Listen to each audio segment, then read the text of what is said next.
Skip. Boom. How are you, Stu? We're on. I'm good. I'm doing well. Thanks. How you doing? Look at how you set up. You pay attention to the details. So I like the Skip. view. You got the room behind you. Nicely done. Yeah, only the best for you, Skip. Well, now I don't know how to respond to that. So I have to ask from the jump. Uh, are you responsible for creating those little cartoon characters that were I'm posted on responsible for Instagram? that. Yeah. How did you do that? Because Oh man. that was some good work. I have to give you credit. Super enjoyable. Yeah, and spent probably way too much time last night. Just Well, that's how those things go, right? yeah, exactly. Yeah, just hanging out. It's like, well, what can I do tomorrow just for a bit of fun? And then I was like, I'll make a Bitmoji, and I'll have to give the shout out to Tim Suckermel from down the road because I know he did that with his recent seminar. So I was like, that would be a fun thing to do. So yeah, just found a couple of Bitmoji, pictures huh? of you. I'm gonna have to make a note of that. May have to. I'll give you credit where credit is due, but that was good stuff. Particularly the is this thing on? Well played, sir. Well played. So, Just a bit um, so yeah. So things are good.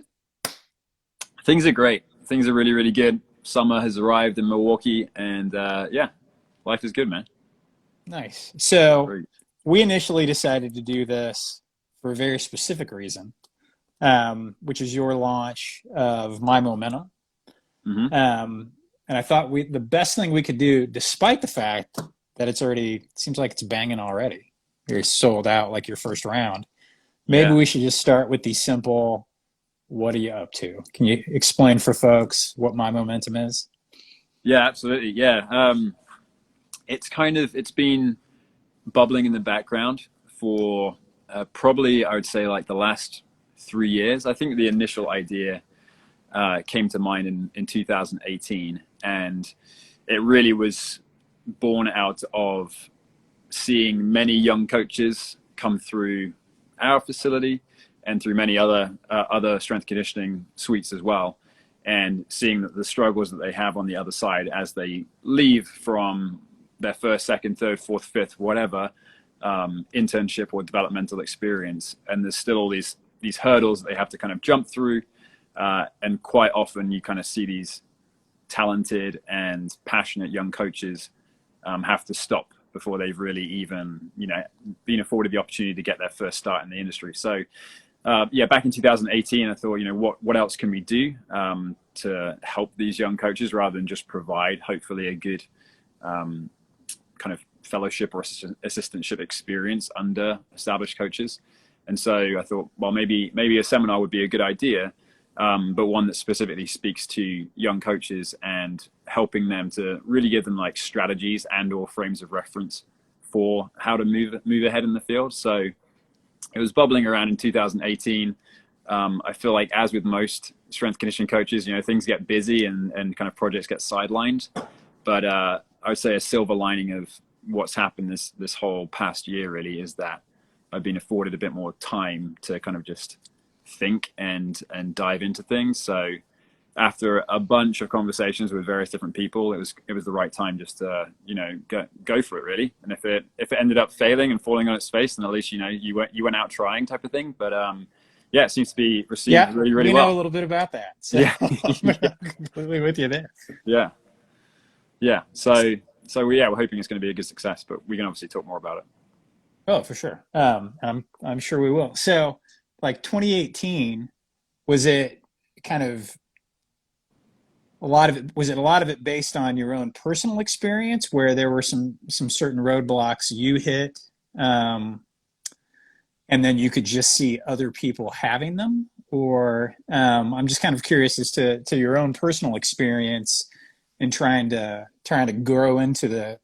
It's a bit of a weird world in my opinion, right? The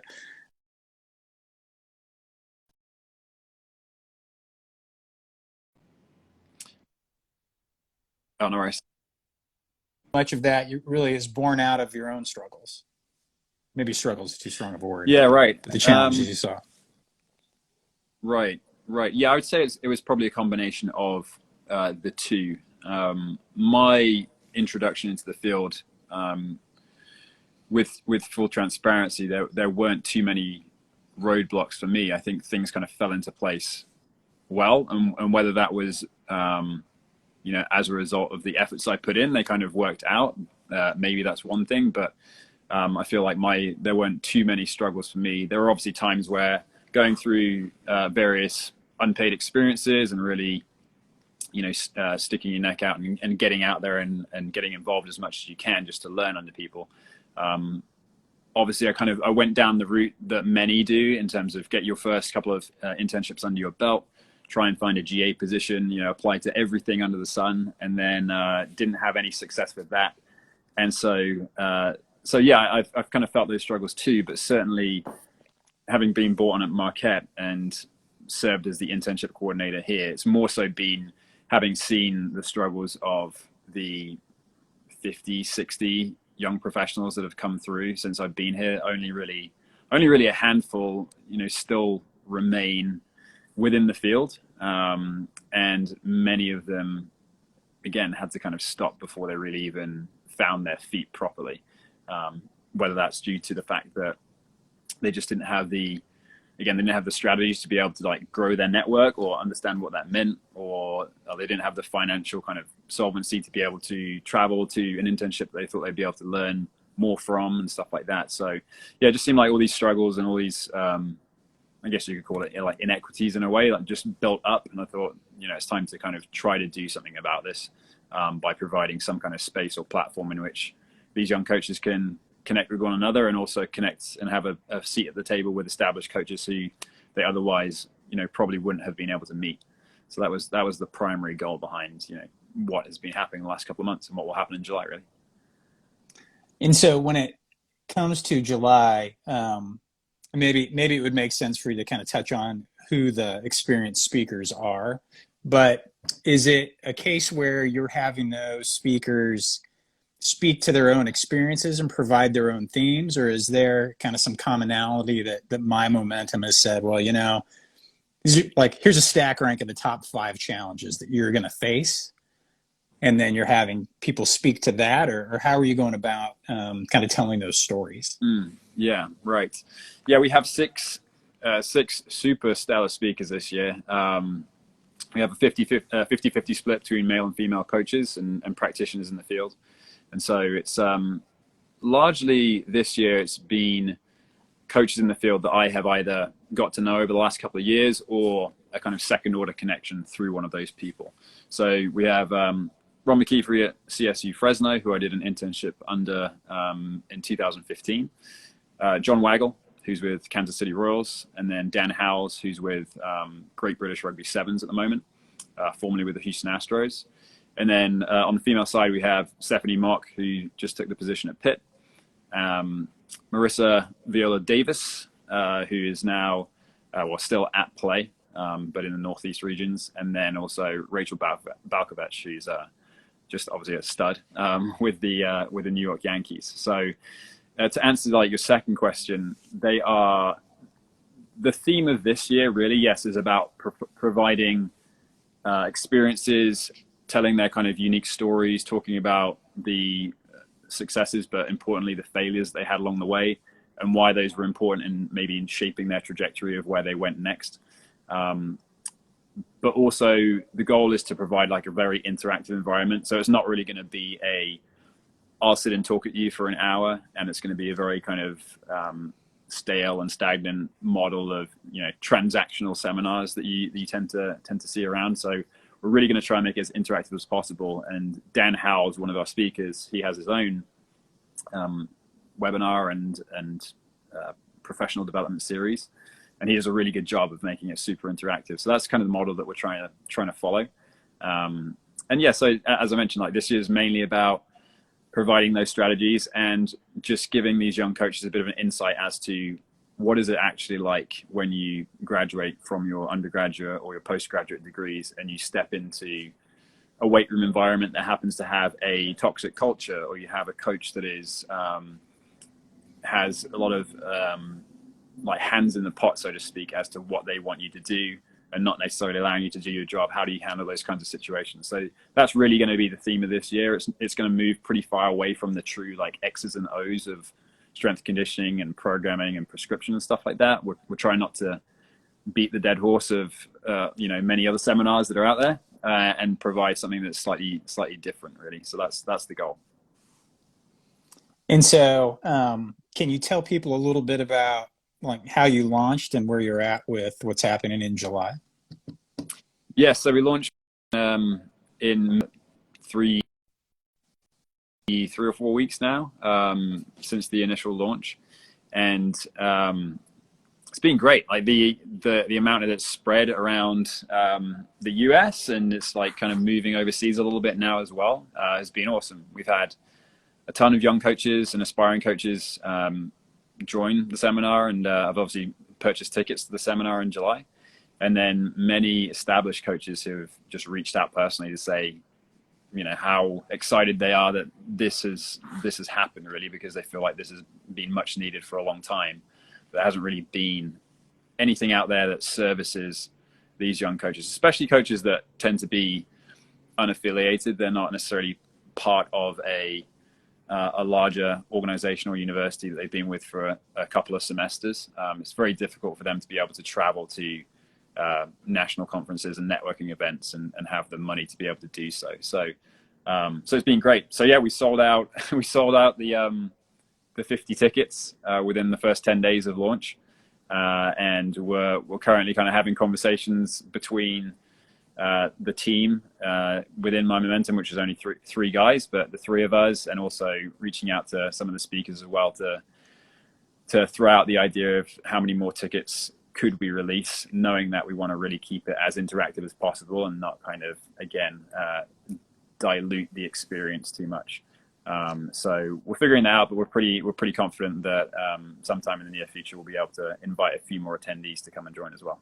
So I'm sure that's probably a bit of a tough thing to try to balance when it's going to be your first one, because 50, like people tend to think it like in kind of standard numerical jumps, right? They'll go 50 to 75 or 50 to 100, and yet where is the balance point between it was interactive, or it could have been, and now you have many people sitting back and listening because there's just too many people. So yeah, 100%. I think one of the kind of buzzwords that's become a bit of a guidepost for us has been seat at the table, and that's really what we want to provide. Is when we do have the interactive portions, and particularly post seminar, we're going to have this interesting spin on what a virtual conference normally is, and we want to make sure that these young coaches who have paid some money to be able to come and have this experience truly can actually,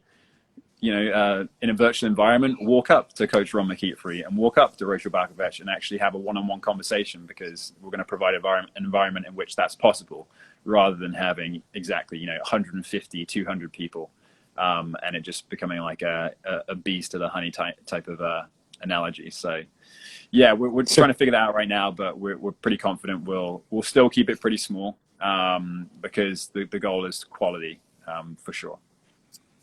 And so, are you comfortable sharing what that spin is, or is that something that you'd rather let people participate in and see kind of firsthand at the event itself? No, happy to talk about that. So this came up reasonably recently. I was attending a virtual seminar myself. It was the Michigan Sports Analytics Symposium put on by the University of Michigan, and they had a kind of regular Zoom session to begin with.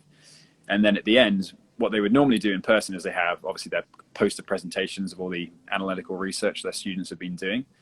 And they provided a link and said, join us in this gather environment to view the poster presentations. And I'd never heard of this before. So I clicked on the link, and you'd love this actually, Skip. It's going to be very cool.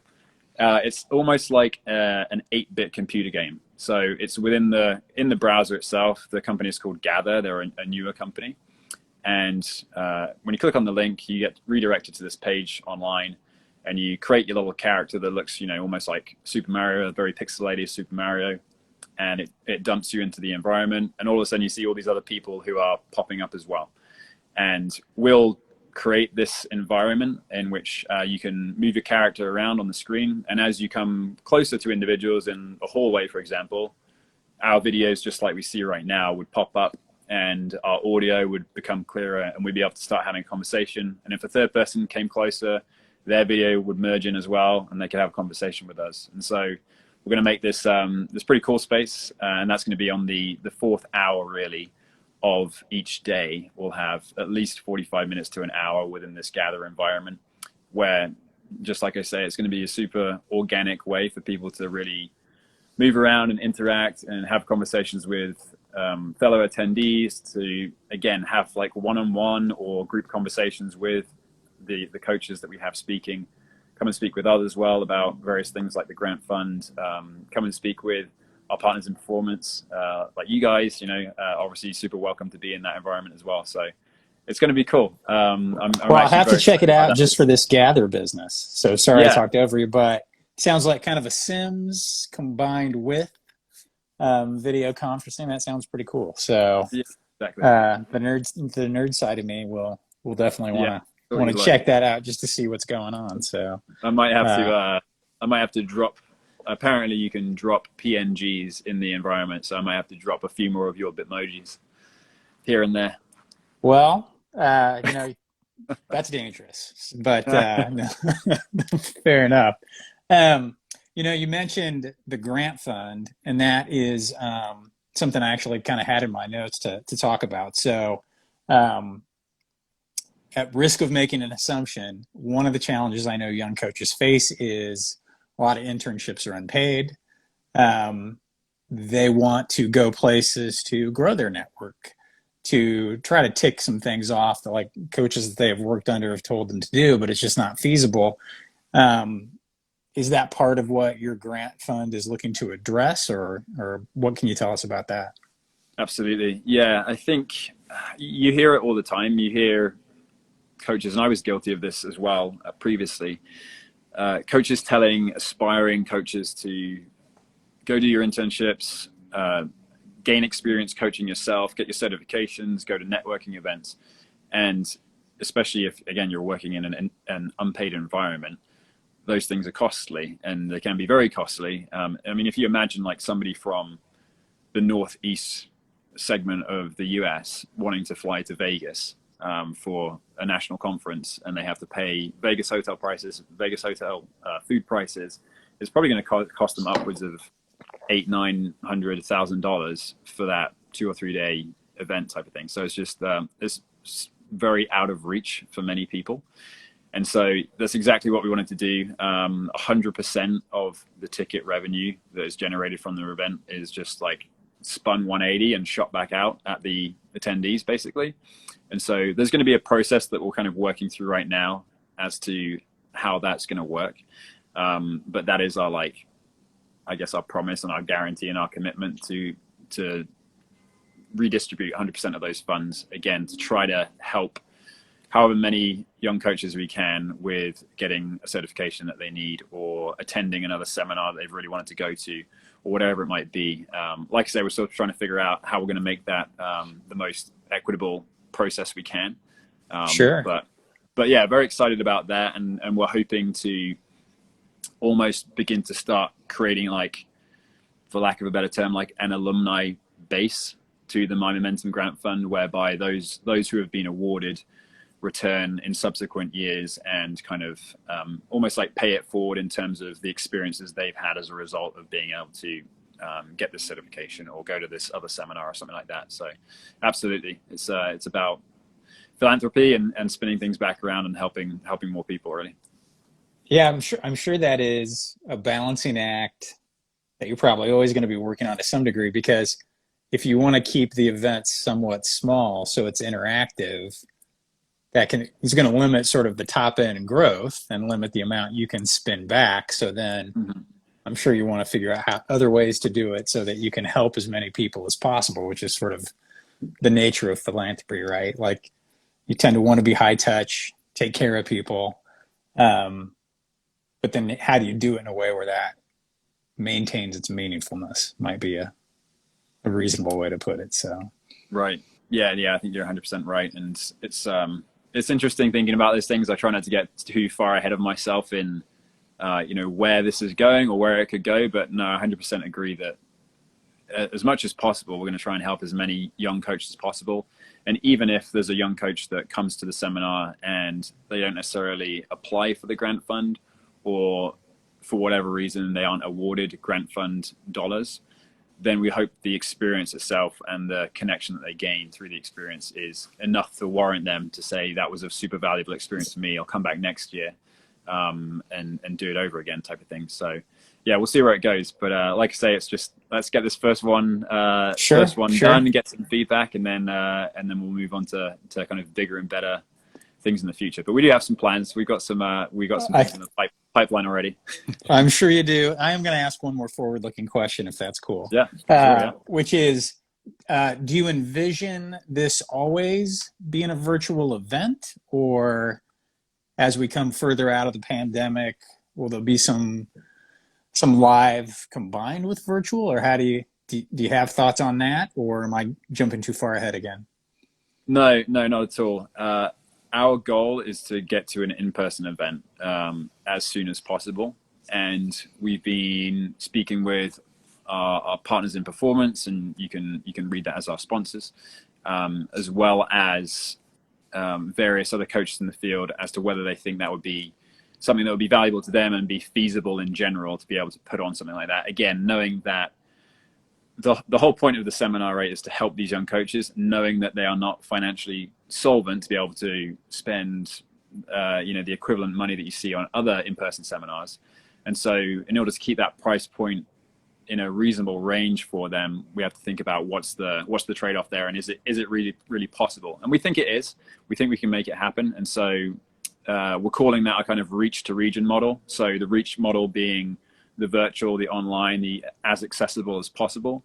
And then the regional models would be us in the future taking the seminar on the roads to collegiate campuses, particularly actually certainly in urban areas where a lot of people, if they wanted to, can get to reasonably quickly, but also in areas of the US that are underserved, like typically underserved by the larger national conferences, because normally they'd find themselves in like those fair weather states. You see conferences all the time in San Antonio and Fort Worth and San Diego and stuff like that, and that's all well and good, but again, what about the guys that are in the Dakotas or Vermont or the Pacific Northwest, that it's even harder for them to be able to travel to those places? So that's kind of where our head's at, but we're really big on, yes, this idea of having a seat at the table, but to steal a phrase from the guys at Soronex that they use all the time, is to be able to like lean in and actually truly have a conversation with somebody in person. And that's really what we're hoping to be able to do sooner rather than later. Yeah.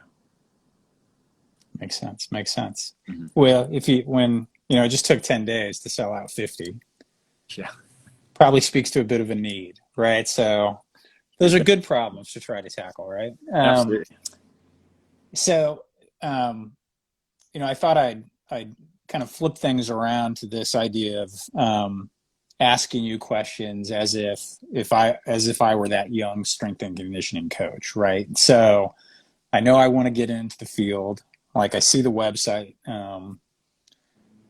Can you boil down for a young coach coming in and trying to figure out if this world's for them, like kind of some quick cliff notes on what they're going to get out of it? Because we've talked about, because I think we're talking a little bit as people who've heard it before, right? Mm-hmm. And so if I'm pretty new, like what are your top 3 things that I want to consider, right, in terms of just even considering clicking to sign up for the seminar itself? Yeah. Or maybe just things to keep in mind as a young gun trying to get through, right? Because that's what you're speaking to anyway. Right. For me, the thing that I kind of keep on coming back to with the seminar, and again, the silver lining of the fact that the pandemic has forced us to get much better at using technology, and that has helped in terms of the accessibility of these events. And so it's if you ask any strength and conditioning coach who's in the job market and looking for a job, whether it's the first assistant level position, or they're looking to move into a directorship role or something like that, everyone knows that the network is key, and that should make sense to a lot of people, because people are going to hire people that they know and that they like and that they're going to get on with on a day-to-day basis. And I think for a lot of young coaches, and I was this way, exactly this way, coming out of college, you think you have smarts, you're on top of that Dunning-Kruger effect curve. You think you know what you're doing, but really when you get out there and you realize that your network is tiny and nobody's really in your corner, it becomes very, very hard. And so I think for me, the biggest piece of what this seminar is going to provide, and the reason why I think a lot of young coaches have already seen value and have picked up a ticket, is because they understand that they're getting into a group of colleagues in the field that are of their age, or maybe a couple of years older or a couple of years younger, but they're already going to start to develop that network just from being at this event, knowing that it's going to be super interactive as well, and also being able to speak with established coaches too. So for me, that's like going to be the biggest draw, and hopefully something that's going to be very well elaborated on by these established coaches, having themselves gone through many, many years of coaching, and also in the case of certainly of people like Coach Stephanie Mock and Coach Ron McKeefery, they've seen many young coaches come through their programs, and they know what happens with successful developing coaches and what happens with unsuccessful developing coaches, and typically it tends to come down to their ability to connect with others and develop the network, because that's what really gets your foot in the door ultimately. So, or at least get you knocking on multiple doors where eventually yeah. someone will answer, right? Yeah. Right. So, right. One of the things we skipped over, I should have asked this earlier, you referenced my momentum is kind of 3 people at the moment. Do you want to share with folks who the other 2 people are? Yeah, 100%. And kind of what their roles are? Right. Just by nature of how the conversations have developed here, it's 3 Marquette guys. It's myself, obviously, and so I kind of lead the creative thought processes and the creative direction of where things are going. And then Jordan Schmidt, Bitmoji creation. Yeah, thinking about opening an Etsy store pretty soon. And then Jordan Schmidt, he's a men's lacrosse student athlete here at Marquette. He's coming back for his 5th year, and so he's been really good. He's one of those super impressive student athletes who has just maturity and perspective past their years, and so he's been great for me, especially to kind of rein me in a little bit when my creative part of my brain goes haywire, and I'm just like, we could do this. Like, let's kind of do less, but just do it better. And so he's been really good. And then also Chris Rolfing, who's in charge of our kind of digital media side of things. He's also a Marquette guy and a Marquette men's lacrosse player from a few years ago. He's now over at Canisius College. So it's us 3 at the moment. We're hoping to bring in a couple of others in the future, and really looking to just like diversify viewpoints a bit. Certainly looking to bring on a couple of females into this group, and a couple of people of color and from minority backgrounds, just so that we see out what our blind spots are. Like, we're very aware that it's like 3 white guys from very, very well-to-do families, haven't had that many struggles in terms of our education and things like that, but we know that that's not the image of strength conditioning and not what we really want the future to be. So we're looking to bring on a couple more people in the next couple of years, even if that's just as like an advisory role. But that's super important to us. Yeah. Yeah. Well, I always feel like one of the challenges with that is, like, I'll often speak about EliteForm as if it's its own thing, right? Obviously it's not organic, but like, it has the ability to do certain things at certain times. And I'm sure it's going to be the case. I feel like it's the case for most entities, but there are goals you want to get to certain places. You want to add those voices, and it's just a matter of getting to the point where you have the ability to do so. Right. And that's always kind of part of the challenge, right? Those things sit out there on the horizon, and it's kind of to what you said, like taking it step by step and not getting too far ahead. You just got to work your way there, and it's no different for us. Like, we started off as just a bunch of white dudes and are largely still that. And working to try to grow enough to be able to diversify those conversations, get those added Right. points of view, and go from there.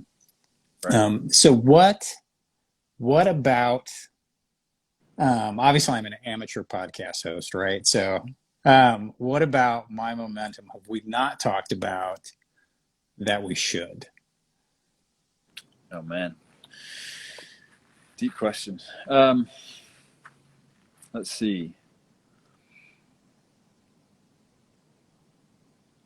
Well, some of this is your fault because you've done a great job of filling things in. So I've got the notepad, right?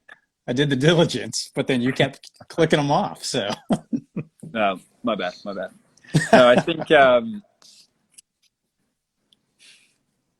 like I say, we have a number of thoughts and things in the pipeline that we're hoping to be able to convert on in the next year, and it's great to see. There's a number of other different groups out there that I've seen starting to do maybe not exactly what we're looking to do, but supporting things like accrediting internships and providing young coaches with the confidence to say this is an internship that actually delivers a curriculum and has a staff member that's dedicated to developing young coaches, rather than necessarily an experience that you don't really know what the quality is going to be like, and you show up and all of a sudden, you've almost got that almost like sunk cost bias, that you've been there for a month and it's like, I'm here now, and you feel like you're stuck, but you're not actually getting anything from the experience, and you're paying your way in an expensive city or something like that. And so some of the things that we have in the pipeline, we're hoping to be able to become a place online or a resource for young coaches to find internships and find out more about internships than necessarily a static kind of text posting that they see online. Maybe we can provide more of a dynamic multimedia page whereby a young coach can say, I'm interested in developing, I want to find out more about an internship at the University of Pittsburgh, where Coach Mock is now, and they could come to the page and find out more information about it, and maybe be able to connect specifically with the person who's leading the internship. So those are kind of things that we're hoping to be able to do to really kind of flesh out the true kind of mission of, again, helping young coaches, helping to remove some barriers to entry and really give them those strategies and or perspectives so that they can make good decisions for themselves, rather than just being shepherded by one individual to say, you definitely need to go here and learn under this person, but to gain a broader concept of what opportunities are out there and which opportunities are the best ones for them, type of thing. And so, like we've mentioned a few times, just obviously you want to execute well, right? Initially, sort of with the first event, a little bit of an eye toward the future. And you've mentioned like at least a couple partners in performance. Do you have some other needs that if you could add a couple more, say, partners in performance, or if someone wanted to get involved because they have some technology that might assist with doing some things online, like do you have some of those and things in mind that you can talk about, where maybe if somebody hears this, they might reach out to you? Yeah, absolutely. The team of three who are kind of running My Momentum at the moment, we've really just taken it upon ourselves to look out there, see what's out there, and reach out to people that we know or people who we think would be interested in, again, like partnering with us and helping to push this thing forward. And we're being somewhat selective as to the groups that we're reaching out to, because again, we want it to be a very high quality experience, but we also want to speak and bring in partners who can see that they have a connection with strength and conditioning, a connection with young and aspiring individuals who are coming up into the field and into the profession itself. And so we're looking, we're not, I wouldn't say we're looking for as many as possible. That's not our goal, but we're looking for, again, a good, diverse group of partners who can provide value, again, in potentially providing some educational content, potentially providing, if there's a technology company out there that puts on their own conference about sports technology, being able to provide a complimentary ticket to an attendee to be able to go to those events and things like that. So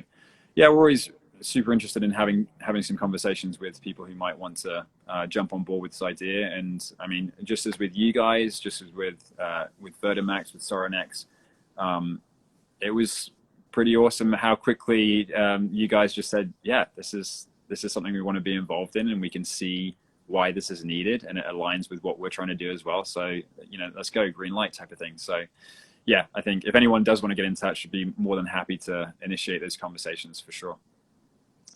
Yeah, when we first started talking about it, like one of the things you'll see, like on social media platforms, is almost an ongoing debate about like how internships should be treated, how GAs should be handled, and that goes to like how much should they get paid, like should they get paid at all, things like that. And it seems like there's an ongoing debate about, is it an internship, is it an apprenticeship?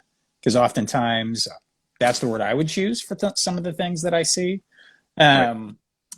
And so how does My Momentum maybe kind of parse that out, or see that conversation?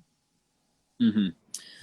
Yeah, this is something that's like pretty close to my heart in a way, especially being the internship coordinator here at Marquette. That was a really big draw for me when I was originally in conversations with Coach Todd Smith about coming here in 2015. Was the fact that he had said to me, "I would like you to take over the internship program," and for me that was a joy to hear, because it was something I really wanted to do. I've always really enjoyed mentoring people or helping people, even when I was younger. And it's like only grown into more of a passion. And so I'll tell all of our aspiring coaches that come through the program here, and other staff members, that I have 4 teams and not 3 teams, and that my 4th team is our young coach development program, because I pour as much time, energy, and effort into delivering a truly valuable experience for them, rather than just providing a space in which hopefully they learn. And so I think things are getting better in the States. I think things are getting better internationally as well. But it is a massive shame to hear and to see on resumes a lot of times that the 3 bullet points that are chosen to be written about are set up and broke down equipment, cleaned the weight room, and restocked the nutrition bar.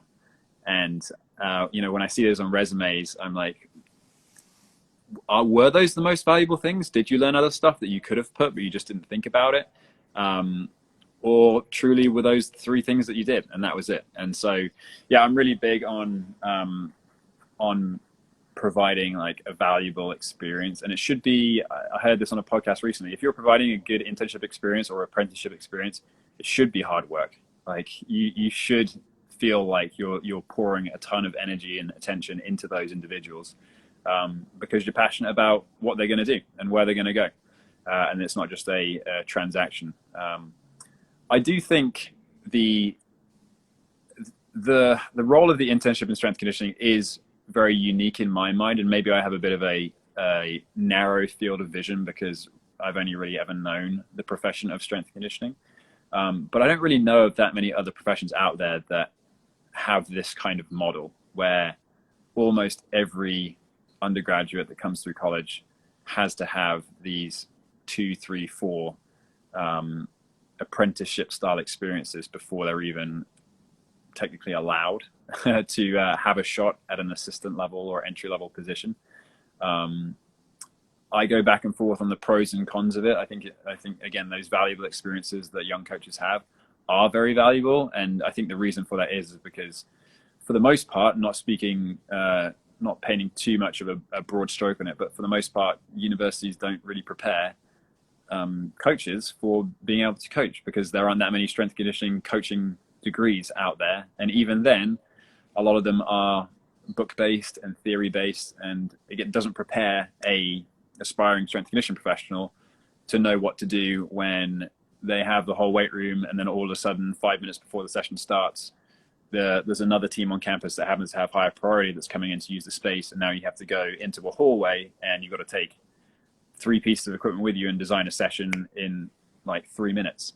You know, those things don't happen, and that's why I think internship experiences are valuable.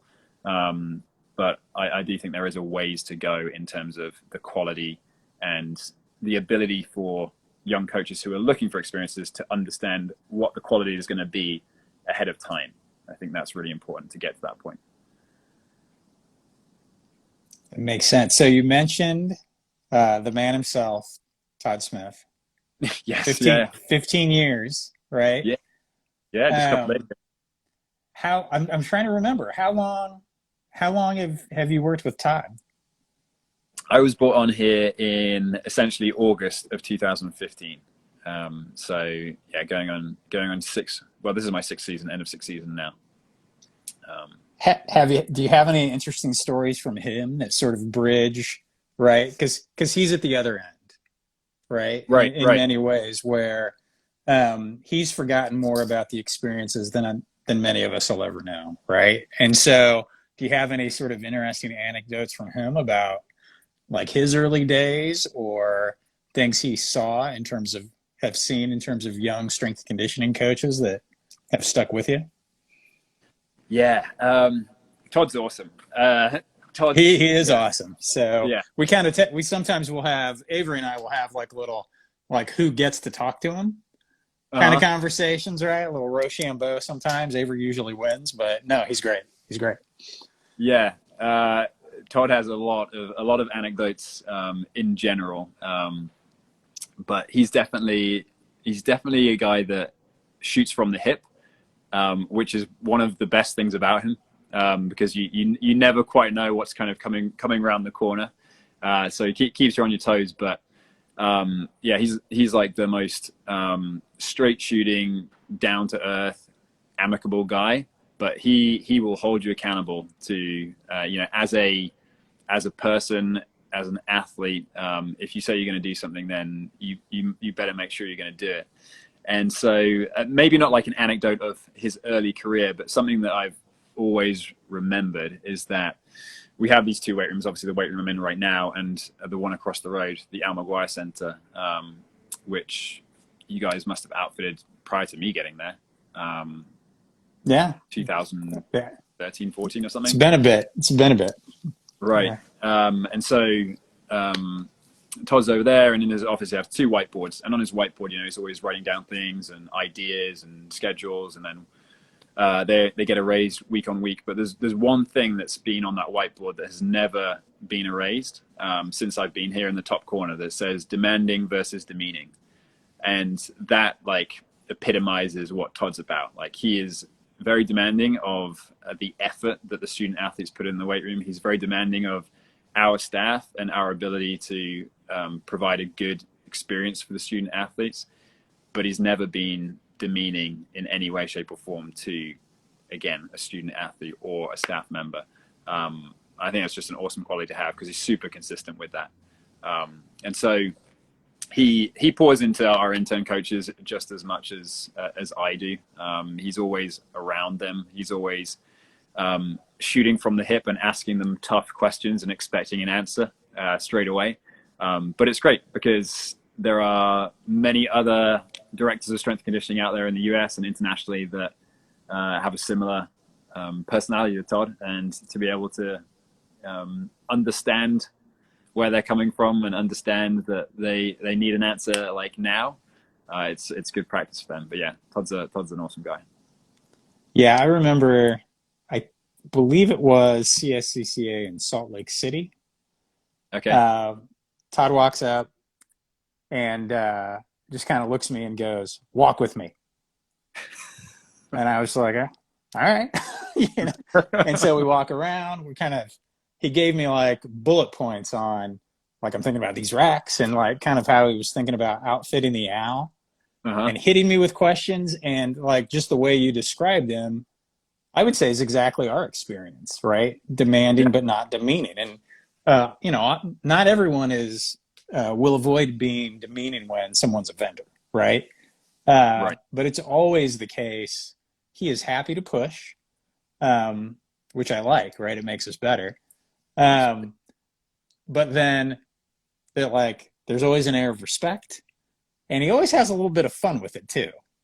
Oh, big time. Um, and Big that time. balancing act it's tough to come by, I think. And so that's it's one of those things we would like to get up to Milwaukee more, just kind of chat. But Yeah, you're always I welcome. didn't notice that on the whiteboard before, so I'm kind of glad you said something about that. But Yeah, come next time. It'll still be there, I'm sure.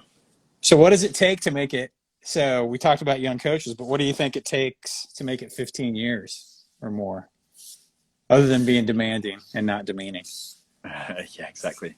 Um, I think it's the consistency. That's another word that comes to mind when I think about Todd is his consistency. There's never a time where he's pulled back on the morals that he has and the ethical standards that he has for interacting with these like very young and impressionable and impressive student athletes. And I think that's the reason why more recently, if you didn't know, we had a head coaching change at Marquette within men's basketball. And Sure. I think Todd Shaka, right? has Shaka Smart, exactly, yeah. And I think Todd has survived three or four, for lack of a better term, survived three or four head coaching changes here, and it just speaks to the fact that he's part of the fabric here, because he has been super consistent with delivering at a high level over time, and he hasn't changed. His colors haven't changed based on who's sitting in that head coaching chair. Sure, he manipulates the way that he works with them, and provides an experience that's in line with the head coach's vision for the team, but he's just super consistent, and he's not a complex guy. It's like if he asks something of you, you do it.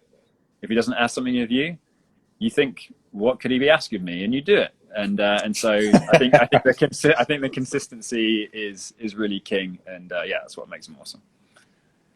Yeah, that was an interesting moment for EliteForm, and it kind of speaks to like to circle back to young coaches. Like one of the things that becomes interesting is you can get a seat at the table in this industry, but there's not, like every industry, not a lot of seats at the top. Right. Right. And so, like, when Shaka decided to move, we were dealing with two of our favorite coaches, two longtime EliteForm, I'll use the word collaborators. Like, Mm-hmm. there's always an ongoing conversation with both Coach Hootie, who was there at Texas, right? And Right. then Shaka moves to Marquette, and I'm like, well, interesting, right? And we kind of have Mm-hmm. to play Switzerland for a little bit, but you work with people that long, right? You care. Right. Um, Absolutely. and so, everything is great for everybody, but it was just interesting to kind of see how that all plays out. And it does make me kind of curious, and then I don't know if this is a part of my momentum's bullet points, but how do you talk to interns or younger coaches about like the fact that there is that point where you can have a really nice role, but you may not be with the premier sport, or you may not be like in charge of the rest of the strength and conditioning staff? Is that something you plan on addressing? Yeah, if I'm interpreting your question Apologies, this is a bit of a ramble, but correctly, no, just I think that concept of there's not a lot of room at the top, but there's still a lot of very nice roles one could have if they just sort of stick with it and take those basic steps. right, exactly. Yeah, one foot after another, and again, to use a phrase that Coach Mack uses a lot, is just to make the big time where you're at. And I speak with I make a point to call our intern coaches and not just interns. They are coaches, and the sooner they start acting like they're a part of the staff, and the sooner they start acting like a head strength and conditioning coach, the sooner that's going to happen for them. So That's interesting. for me, it's like, take on that mindset, be part of who we are, and step out there and have confidence. And to your point of not being that many places at the top or in areas that you might consider being like a premier position, I think it's become very apparent for me very quickly that young coaches coming through the field, they see the ladder, and it's clear cut for them in terms of get my undergraduate degree, a couple of internship experiences, hopefully get a GA experience, assistant level, head maybe, director, and so on and so forth. And it's a kind of a somewhat straight and narrow pyramid type of thing to the top. But more and more I have conversations with young coaches about it may not be a Power 5 conference school that is the right spot for you. There are plenty of like really great jobs under some amazing mentors who have been in the field for a long time that you're going to learn far more than seeking an SEC position or an ACC position.